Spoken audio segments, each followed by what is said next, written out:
50,000 to 100,000 IUs of vitamin D for months to years before vitamin D became toxic. When we say toxicity, we're talking about hypercalcemia, too much calcium in the blood, which could lead to kidney stones. Studies in the article that chiropractor Berg was referencing often use vitamin D2 and not D3, which we know D3 is a much more potent and bioavailable form. And if you go to his website, he even states that 10,000 IUs is a safe upper daily limit for some individuals, but not all, which is exactly what I said. The person who said this study proved me wrong didn't actually read the study. Had they would see that the evidence the authors used were 17 individuals who were taking above 10,000 IUs per day for an unknown amount of time. All we know is that their 25-hydroxyvitamin D levels were above 74.4 nanograms per milliliter. In other words, useless when talking about supplementation for long-term since we don't have a time measurement. And the rest of the evidence were 3 case studies, 2 of who were the authors, and 2 of them who were taking D2, not D3. To top this all off, many of the people who were taking above 10,000 IUs per day had psoriasis, which has been associated with low baseline levels of serum calcium to begin with, which means vitamin D toxicity isn't a big concern for them, as raising their serum calcium levels is actually a good thing. But wait, there's more. Many of the patients did in fact have elevated calcium levels, but the authors decided not to label them as having hypercalcemia because many of them were asymptomatic. Even though we know mild elevations often come with no symptoms, but can still do damage in the long run,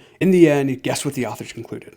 That the upper limit should be set to 10K IUs per day, and that we need more studies in doses above 10K in people who have medical conditions like psoriasis. So no, there is no substantial evidence that long-term supplementation of 10,000 IUs of vitamin D3 per day is safe in healthy adults.